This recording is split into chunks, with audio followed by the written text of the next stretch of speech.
an ember of interest that we can fan into a roaring conflagration of entertainment. I would say that I would rate this question as having 37 units of interesting. But that's only a catalyst for the chemical reaction which may follow. A small amount reaction happening. Catalytic agent may inspire a whacking great explosion.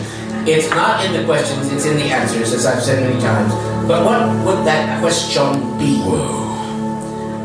How come you don't get electrocuted if you touch a telephone pole in the rain?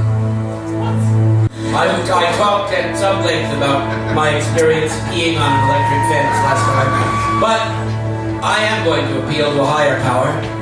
That higher power is Zero Boy. Chilean chicory nut plant, Spanish fly. Stop that.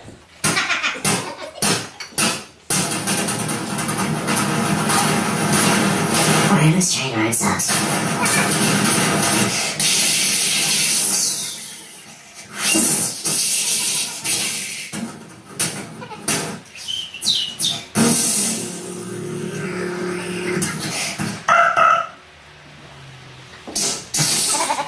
Yes. I can't hear you very well. I'm in an undisclosed location. No.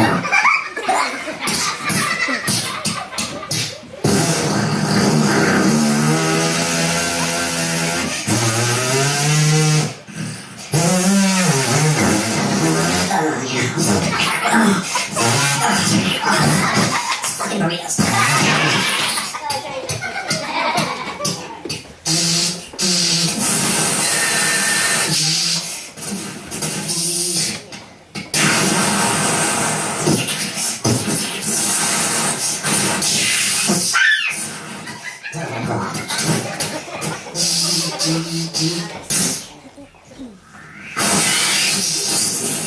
Center of the earth.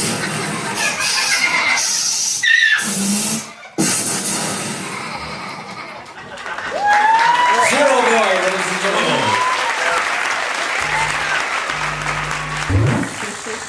Oh my. Insert subject here. Yes, I think about that all the time. It comes into my mind unbidden. I think, well, you know, I never did manage to speak about, but you misunderstand if you think that we control the flow. That what we answer is what we plant in the jar. That's up to our beloved audience. I would like more questions on the ancient world, on prehistory, on prior ages, looking back into the earliest moments of time. I find that interesting. I always have. More interesting than the stuff about vomiting and anuses. But, you know, it's not up to me to choose. So I will answer whatever I am given. I will take whatever comes. But I might yearn to be asked about the late medieval history or something like that, about how the catapult and the arbalest were different, about the toads in the rice and killed the poppy cockalorum and the cockahoopatrice. But they don't ask that kind of thing, so I roll with it, I go with it. I'm flexible. I try to keep in shape, get ready for the show, and then I answer questions about anuses and turds. Carmen, are you paying attention? Look at me. Look at me. Look at you. Look at you. Look at me. Look at me. Look at you. Look at you. Look at me. Carmen, we're going to answer your question here. I've got it right here. You wrote it down. Is this your question?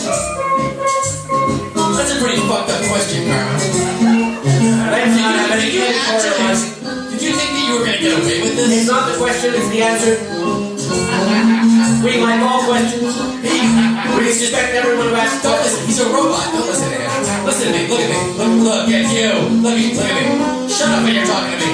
Paul Pot, what are you doing over there? Ladies and gentlemen, the problem, Carmen, is that this question cannot be answered here. We have to go somewhere else.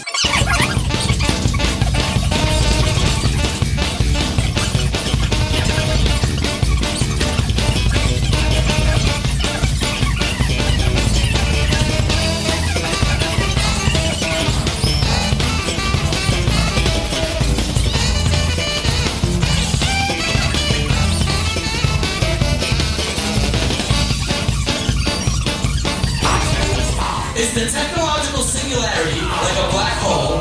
You keep getting closer to the event horizon, but never crossing. What happens after that?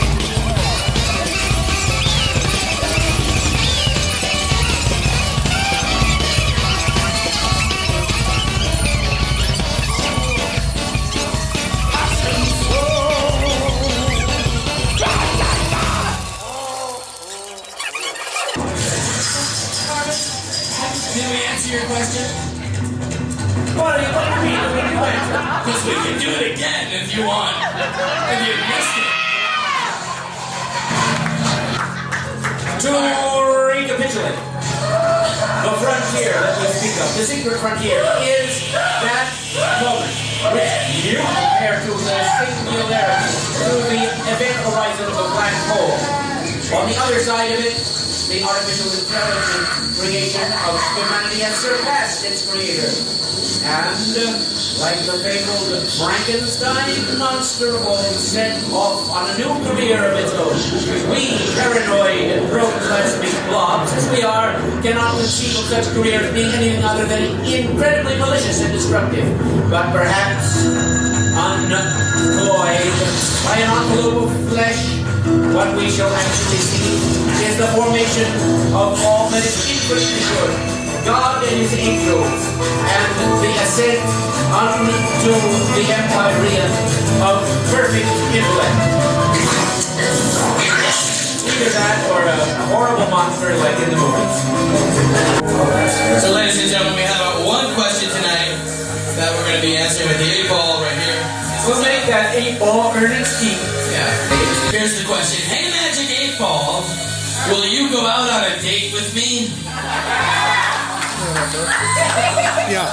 Well, you better ask it, but I might submit parenthetically that the Magic 8-ball is the property of the Ask Dr. Hal show at Chicken John Productions. One of our valued props is not allowed to go out on dates. But let's see how it looks to the Magic 8-ball.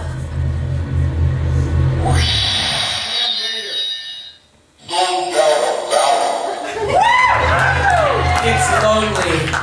It wants to go out on a date, but I wonder what condition we'd get it back in. Yeah. It probably would be out of batteries. Oh, God damn it! What do you see? You're going to return it, it's going to be all used up. Where have all the good times gone? Where have all the good times gone? Your good times, of course, have gone because everything goes. Nothing stays. Nothing lasts. Good times evaporate faster than anything else. But they need not go completely because if they've gone anywhere, it's to their eternal home, as far as you're concerned, behind that little frontal bone of yours. Inside your skull, those good times now reside.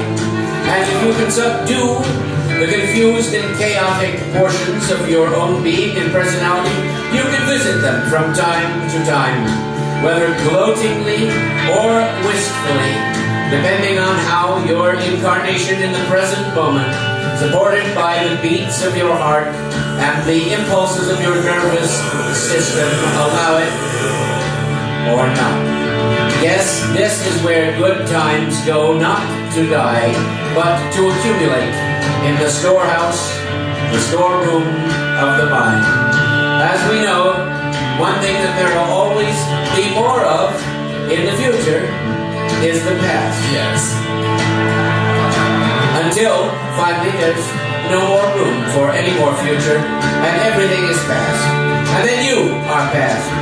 But don't have an adversarial relationship with these thoughts, which can turn even the so-so times into fairly middling good times and elevate the good ones to an ideal of ecstasy, which no real or true experience can ever hope to surpass. Ladies and gentlemen,